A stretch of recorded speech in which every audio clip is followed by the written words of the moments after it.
So Ramel, thank you for joining us. It's awesome to have you here, and the stage is all yours.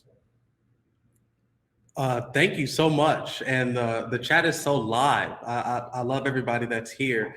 And I love the game that you created. And I want to kind of play along with it as a call and response. I am bordering the most cross-border. I live in a city that is bordering the most cross-border, I believe, in the world. If you can put in the chat, what city do you think that I'm from? Let's see if we have any guesses that are here. I won't say who's right yet, because it's, I won't say who's right. Okay, there you go. We got Baja, Texas, Senegal, Tokyo, El Paso. Okay, we got some really good guesses, diverse guesses as well. So that means we have a lot of people that are from a lot of different places. There's diversity in the geography that's here, and that's always awesome to see. I am born and raised in San Diego, California. I'm sorry if I said it before you got to guess, but I love where I'm from, and I hope that everybody else loves where they're from as well, or has a place that they love that they're from. It's important to know who you are through where you're from and the environment that you're in. So right now I'm going to share the screen, but before I share the screen, I'm going to share a couple things about me as well. This scarf right here, $200 scarf, got it for $14 at TJ Maxx. Yes, I just want to brag. I got that from my mother, and she would do the same thing. Make sure you're saving some of that money. That's just to get to know a little bit about my personality. So I'm not just going in here and, just sharing facts about myself. Again, my name is Ramel Wallace. You can pronounce it wrong. I have no problem with that. I've gotten Ramel, I've gotten Ramel, I've gotten Ramel, I've gotten Romeo. But my mom calls me Ramel, and I do as well. And so it's very nice to meet you. So before we get into this, I do want to let you know that this is not going to be a 1, 2, 3, 4, 5 list of 101 ways to build belonging. This is more of a metaphorical sense of, there's a lot of ways that you can build belonging with people, with your community, with your job, and these are a few of them. To the BAM for all agreements, where we mix a little bit of the 4 agreements and we mix a little bit of just different conversations that I've had going into community circles and conversations. We can make the conversation as safe as possible and as open as possible for everybody to be able to communicate with each other and to share their ideas and not feel stifled. Because a huge thing about building community is having psychological safety, making sure people feel safe enough to actually bring their full and true selves to wherever they're at. So the first thing is going to be impeccable with your words. Make sure that you're acknowledging and thinking about what you're saying. The next thing is don't take anything personal. That one is kind of touchy. You can take things personal, but when you do, be careful and be mindful of your words. Don't make any assumptions. Make sure that you're asking people and getting clarification on, what people are saying. You don't want to assume what they're saying. Always do your best. I mean, if you're bringing your best to the table, people can feel that in your body language. 90% of communication is nonverbal. So we're talking about tone, we're talking about body language, we're talking about pitch.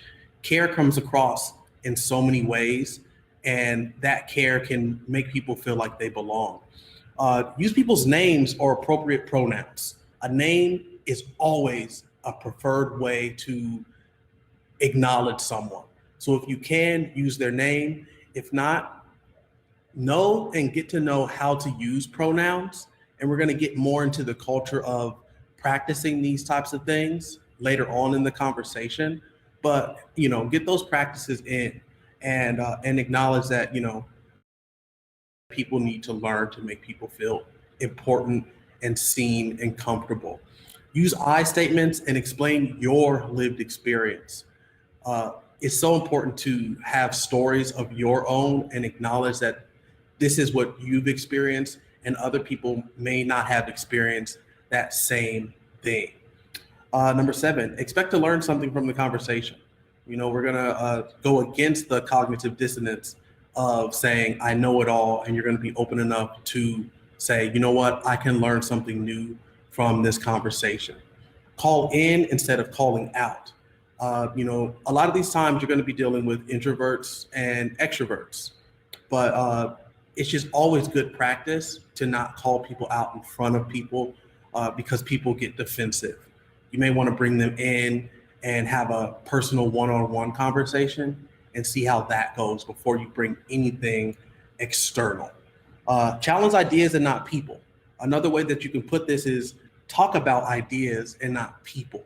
This is a great way to keep the conversation not about one person's specifically. You don't want to corner people.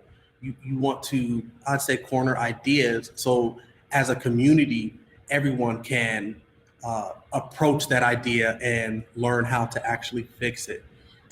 Explain all language and explain definitions. If you're using a word that other people don't know, I work in the PR world, so there's a lot of acronyms, and people don't know what the acronyms are. Sometimes, a lot of times, you're going to want to stop and actually explain those acronyms. And thank you for being so lively in the chat as well. I'm trying to catch everything and still get through everything, so please forgive me if I miss any exciting news. And the last thing is to share the mic. If you're talking for too long, observe the room and maybe pass the mic to someone that didn't get a chance to actually speak, and give them that opportunity, because slowing it down is key. Nice one. Yeah, people need that opportunity. Sometimes we kind of get lost in ourselves. And as someone that comes from artistry and music, it's like the musician that just takes this super long solo and they don't give other people the chance to express themselves in the jam. When you're in community, it's like you're in this harmonious jam with other people. So now we're going to get into 101 ways to build community. And first off, what was my first community experience? This is an experience that really defined what community was for me. I remember we went to Balboa Park, and my mom was taking me to this event. There were a bunch of people that were sitting in a circle. I was 6 years old, and I thought for sure we were going to be playing Duck, Duck, Goose. I sit down in the circle waiting for the ducker or the gooser. And I slowly but surely realized that my mom had taken me to an AA meeting that my auntie was a part of. She wanted to, this was her own scared straight experience for me, because she wanted to break these generational chains. So we sat in a circle, everybody introduced themselves, and they told their truth. And what telling truth is in the real version of yourself and being does is it allows other people to release.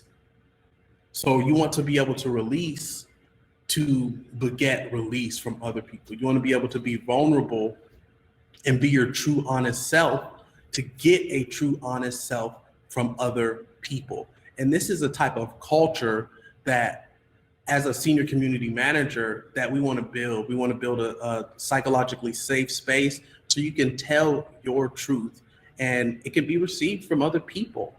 And so that was my first introduction to community, where people were being honest and truthful. And that really set a tone that really set a tone for the rest of my life. And it's an experience that I'll never forget. And so, like I said, this is culture for me. I do want to set the background that I'm coming from a hip hop perspective. So when we talk about culture, we talk about something that is that's circular, something that is habitual, something that continuously happens. And so what was happening within this circle is people were sharing their traditions. And that's what culture is. And, without creating any type of hierarchy of what someone's traditions or cultures are, this circle, they were talking about the tradition of their habits, of maybe their drug use, of maybe their alcoholism, and how they were dealing with this. How I like to look at it is the shared tradition of their struggles. You might be at work and you may be sharing the tradition of your background, or you might be sharing the tradition of the different types of workplaces that you've been in and that you've circulated in. But sharing that tradition of what you do is extremely important. But sometimes, people don't know their own background or what their tradition is. So a lot of this is finding out who you are and what your family's traditions are, and what your family's traditions are, and what your community's traditions are, and being able to share that with other people. You have to feel safe enough and build spaces that are safe enough where you can share those traditions. So the next one is, how does community maintain culture? Community maintains culture by sharing and being comfortable with sharing and receiving other people's culture and traditions. And for me, it's just as simple as that. Tradition is continuously sharing your culture and who you are, and listening to other people share who they are. This next slide I'm going to get into is basically, that background switched over.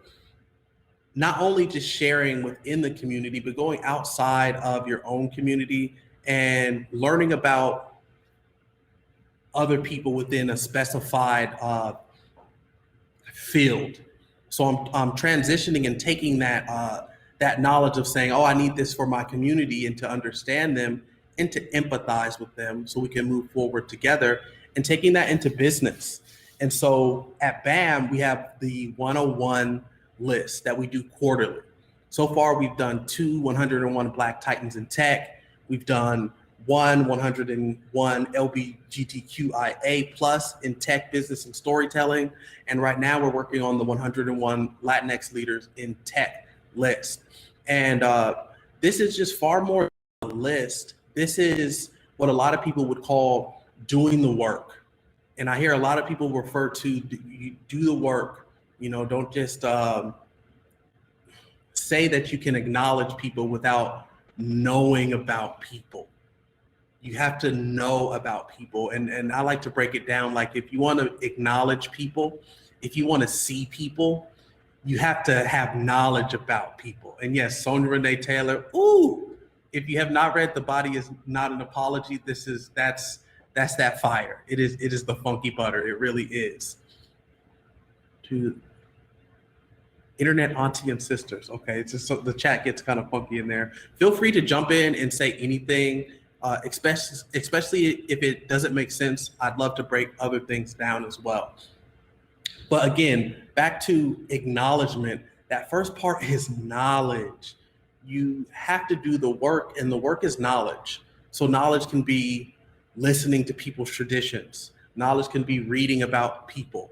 Knowledge can be having conversations. Knowledge can be CMX summits. But getting and receiving information about maybe a community that you don't know about, or a community that you want to study up on so that you can know more about that community. And that's what these lists are. And so we set that expectation when we get together and actually do these lists by, stating these certain things and having this be a rotating culture at BAM, which is, one of the phrases from Sonia Renee Taylor, this is not altruism. This is not us doing something that is just so good for other people. Getting this information is good for you.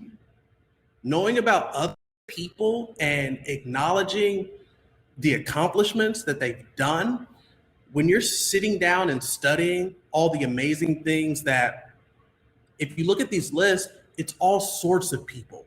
if you look at the amazing things that people do that are often unseen, you get this overwhelming feeling and gratitude of how amazing people are in general. But you have to do that knowledge, especially in these other locations, to be able to really see and feel how people are doing amazing things all over the place. I'm sure if you even walk outside today, and I challenge you, talk to somebody and like really have a real conversation with them.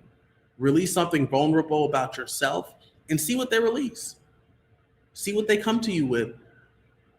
My guess is that it's going to be amazing because people are amazing. Another thing that we do with these lists and that we like to go in here with is, you want to specify what the list is, because you may be in another industry. It may not be tech, it may not be business or storytelling, but specify whatever your interest or your list or your studies or your knowledge is going to be. Next is you're going to want to diversify. For these lists in specific, we have a multitude of people that are researching a bunch of different sources. So it's not just one person that is putting this list together from one source.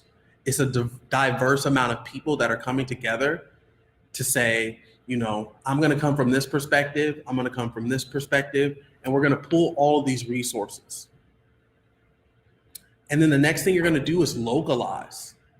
Like, what is important to each of those different diverse perspectives, and it's directly within your community, because a lot of people that are within the direct community are often left off of these amazing lists. And I feel like they're just as important as the Jeff Bezos, or they're just as important as the people that are at the top. In fact, those are going to be the people that rise to the top. So it's just as important to catch them at their beginnings than to, wait till they're at the top. Doing work and creating personal care through knowledge. Once you know about how amazing people are, and much like radical candor, it builds personal care once you can actually acknowledge and know about what people do. It's so hard to have this empty empathy towards people, but once you know their stories, and once you know their struggles, and once you know their traditions, it changes how you see them, and it allows you to see them in a lot deeper of a way. So I won't get through this too much. These are just other ways that we build community and belonging here. And then I'll open up the stage for any types of questions. But at BAM, we have a podcast. We do Zoom events. We've done 40 plus Zoom events in the last year and a half. So we've been amping away at those. And all of those are 40% by BIPOC communities. And we take that initiative, we try to slow down, and we do that. Another thing that we do is the BAM Book Jam. This is where we take an opportunity to read about people that are diverse, especially to PR, which is predominantly white. And so far we've read Arlen Hamilton's book, Ariana Davis, Cole Beck, and our next one is Jacob Tobiah. And I'm going to drop that link in the chat. And these are all free events as well. Just a free event for everybody to learn more about diverse communities. Arlen, for example, is the first queer Black woman to own a VC firm. Ariana Davis is an Afro-Latina that wrote a book about freedom. Cole Beck is, she identifies as queer, and her book was called White Feminism. Jacob Tobiah, they are a queer individual as well, and they tell the story about their coming out and what that looks like for them in the community. And then one of the last things we do is we donate the space. And so as the community manager, that's something that I actively try to do, find organizations that we can donate this space to, because we're not always using it. And we do that in as safe as a way as we can. And this is just the team, just to show you that we kind of look pretty cool. Really, that just means we have a good photographer. That's all that means. And a few more things. There goes my email, which you can reach me at. Ramel at bamdeagency.com.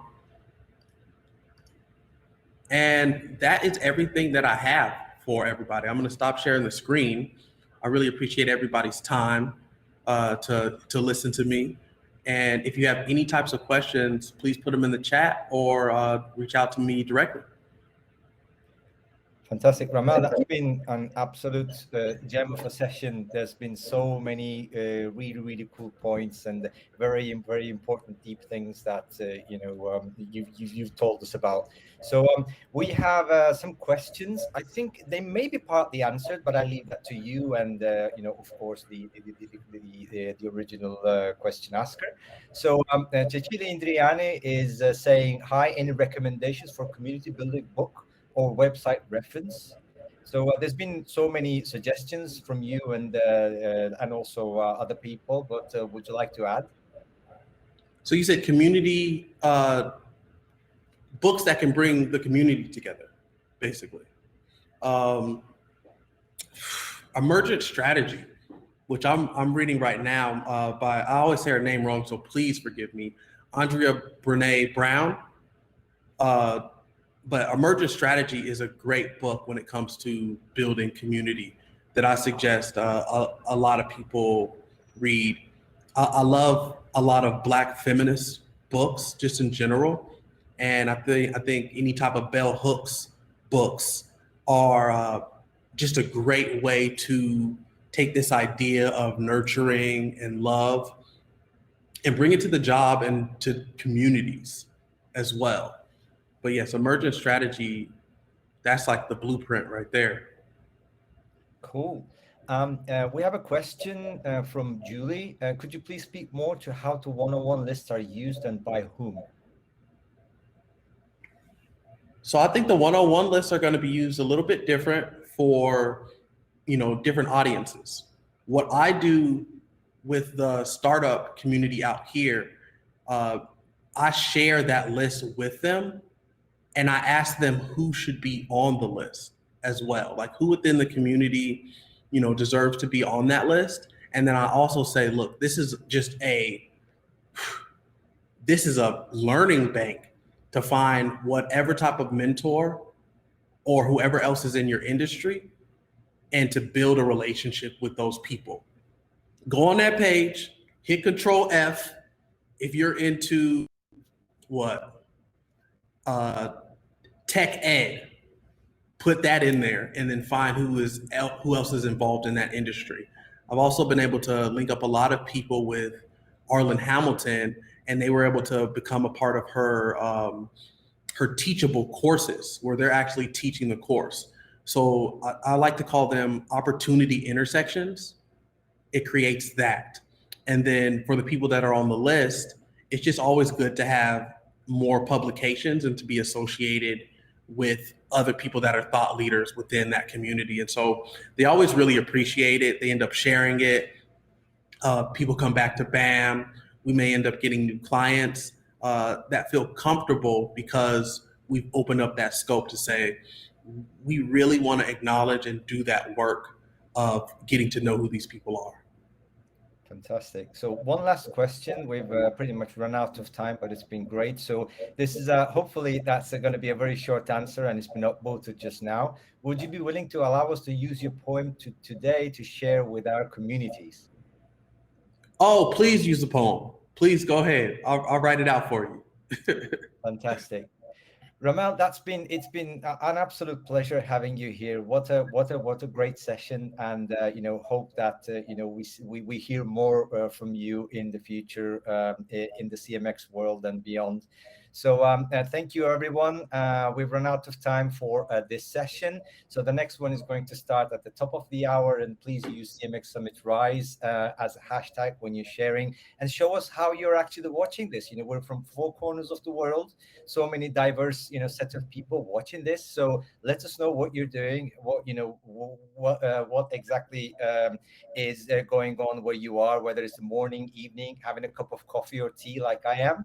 And Ramel, thanks very much again. So this is the end of this session. Please let us know, how you're watching this, and hope to see you in the next one that's going to start in a couple of minutes. Peace. Bye.